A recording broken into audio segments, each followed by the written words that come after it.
RJD Lalu Prasad Yadav ji डरे हुए हैं। वो एमआई की समीकरण अब नहीं रहा। जब एमआई, हमको दाढ़ी और चोटी का झगड़ा नहीं है, हमारा तो रोटी का झगड़ा है। अगर सिलेंडर जिसके राज्य में 1200 रुपये हो गया, 45-50 रुपये लीटर पेट्रोल था, जो हो गया 100 के पार हो गया। अब तो कहता है कि 400 के पार। हमें आए तो पहले अपनाने के लिए, हम लोग उनके स्वागत में खड़े हैं। आज 85% पसमानदा मुसलमान नरेंद्र मोदी जी के साथ है। तो काम करेगा मुस्लिम के हक में, उसको मुसलमान वोट देगा। नमस्कार, मैं प्रेरणा, आप देख रहे हैं द टुडे बिहार। इस वक्त हम एक मुद्दा लेने वाले हैं चुनावी नजरिए से। कहा यूं जाता है कि एक ऐसा जो भाग है देश का, वो कहीं ना कहीं प्रधानमंत्री नरेंद्र मोदी को समर्थन नहीं देता। एक अफवाह भी महज जिसको कह सकते हैं। जिस तरीके से कहा जाता है कि एक समुदाय के लोग ऐसे हैं, चाहे जितना भी उन्हें कर दिया जाए, लेकिन कभी वो नरेंद्र मोदी के समर्थन में बोल नहीं सकते। ये तमाम अफवाहें ऐसा लगता है कि राजनीतिक नज़रिए से फैलाई जाती है, लेकिन ये हम नहीं कहेंगे। इसकी ज़मीनी हकीकत क्या है, हम लोगों से खुद बातचीत करके जानेंगे कि वो इस बारे में क्या कहते हैं। क्या लगता है, इस बारे में कितनी सच्चाई है? देखिए, मोदी जी जब आए थे तो वो कह दिए थे कि सबके साथ सबका विकास, सबका विश्वास।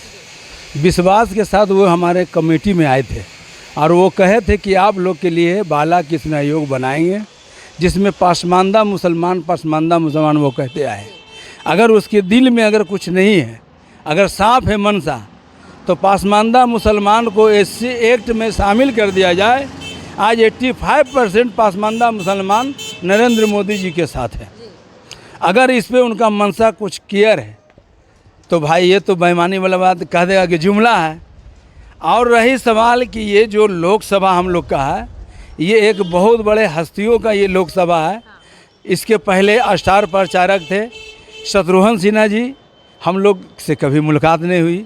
अभी रविशंकर प्रसाद कुछ दिनों पहले देश का कानून मंत्री बन चुके थे, लेकिन हम लोग कानून मंत्री सिर्फ नाम से जाने, हमारे बीच कभी आए नहीं, न कभी हम देखें कि ये कौन है।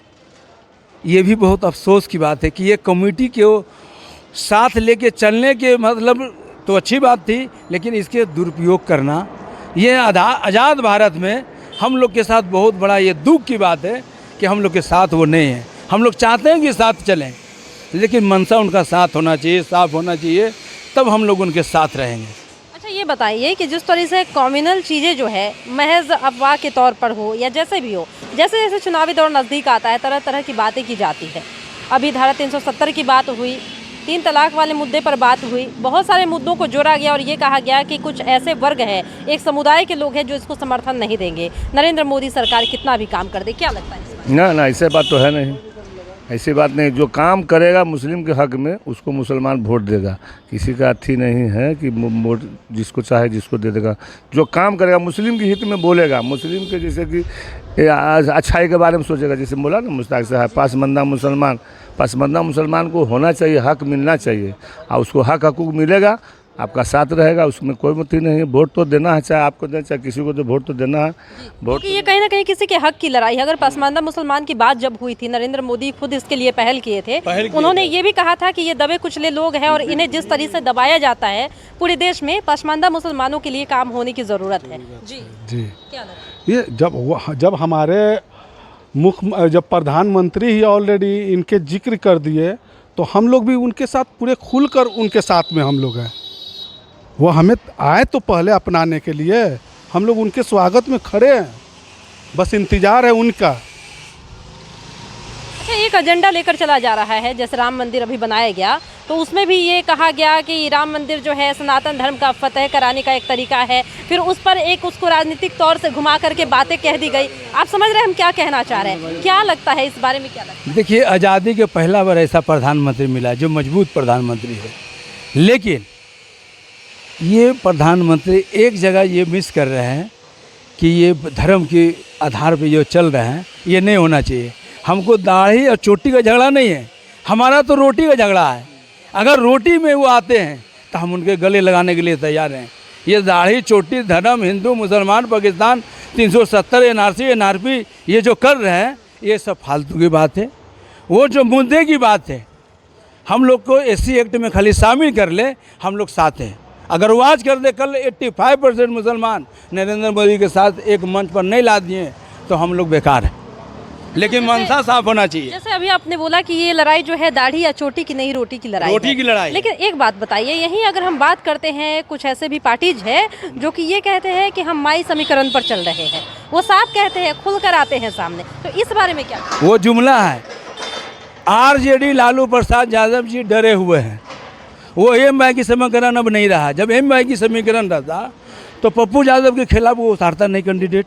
एक दूसरे नंबर यहाँ हरीशलाल यादव जो टक्कर देने वाला था तो राज्यसभा भी बेटी और लोकसभा में भी टिकट बेटी। फिर एक जगह इधर आपको क्या बोलता है यहाँ नहीं हिना साहब ने छपरा से भी एक बेटी, छपरा से एक बेटी। ये क्या हो रहा है देश में? परिवारवाद होना, पार्टी तो है नहीं। यहाँ तो माई से बाप तक की बात हो गई थी। जब तेजस्वी यादव स्टेज पर चढ़े तो इस पे काफ़ी ज़्यादा मतलब बयानबाजियों का दौर भी चला था। बीजेपी वाले ने ये भी कहा था कि अब ये माई नहीं बाप का भी राजनीति करने लगे। 85% अल्पसंख्यक जो है वो टिप्पचाप है। वो समझदारी से काम नहीं ले रहे हैं। उनके बहकावे में आ जाते हैं और वो सोचते हैं कि एम की समीकरण है। अब ये सब जुमला से काम नहीं चलेगा। जब राज्यसभा के चुनाव होता है तो 3% को चुन के भेज दिया जाता है मनोज झा को।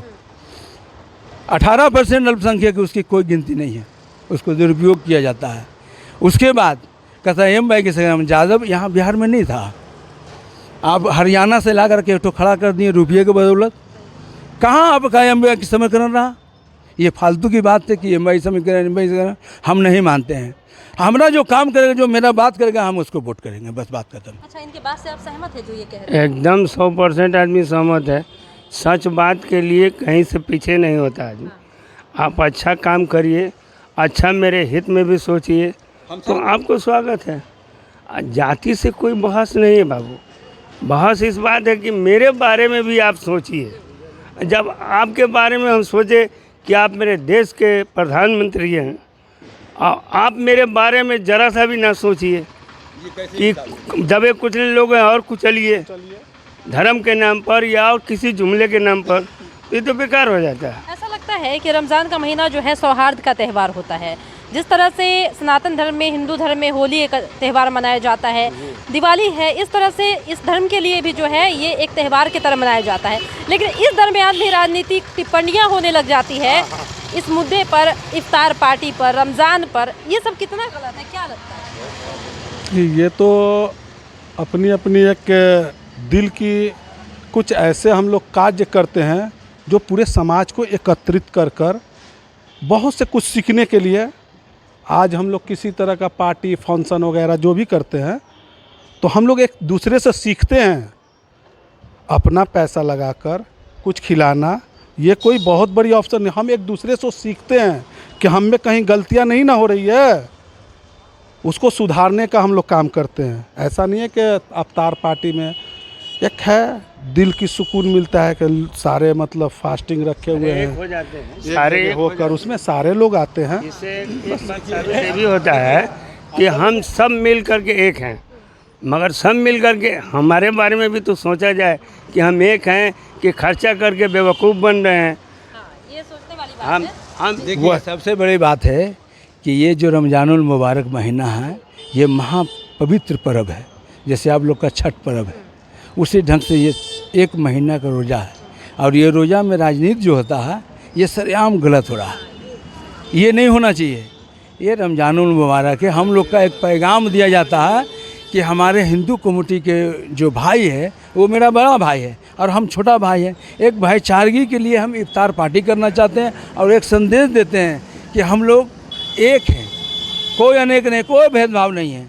लेकिन जो यहाँ पर जो अभी प्रधानमंत्री जी हैं यहाँ पे कॉमनल और जो काम कर रहे हैं कम्युनिज्म का काम, ये नहीं होना चाहिए।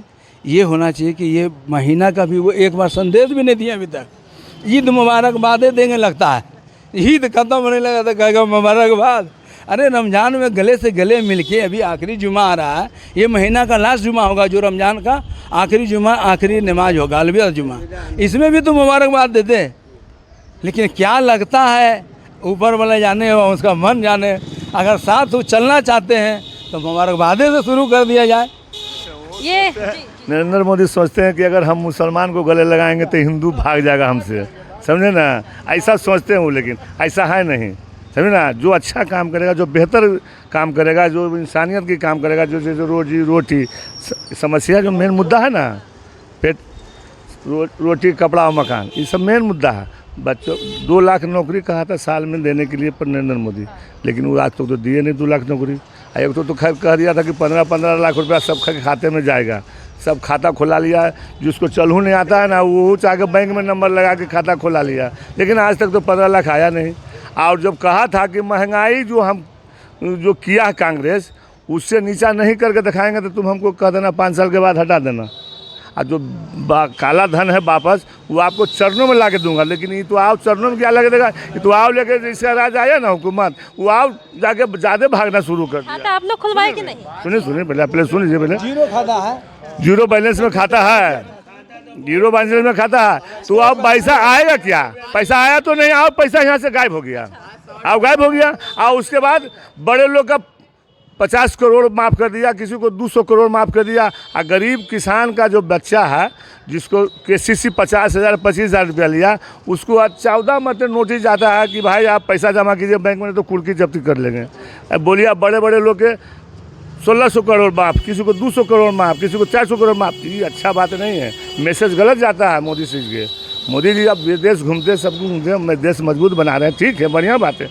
लेकिन आप ऐसा कीजिए कि मूल मुद्दा जो जनता के पास है, उससे आपको बात करना चाहिए कि यानी मंदिर मस्जिद, हिंदुस्तान और पाकिस्तान, ये सब नहीं होना चाहिए। मुद्दे की होनी चाहिए, मुद्दे को होना चाहिए, जिससे समस्या के रोजी रोटी, जिसको गरीब गुरबा को 2 वक्त की रोटी कैसे उत्पन्न हो, है ना, ये होना चाहिए। लेकिन ये तो बात होता है नहीं, आज तक तो आया नहीं। और जहाँ तक कांग्रेस के समय में 475 रुपये अथी था, कुछ बोलता गैस सिलेंडर, जिसके राज्य में 1200 रुपये हो गया।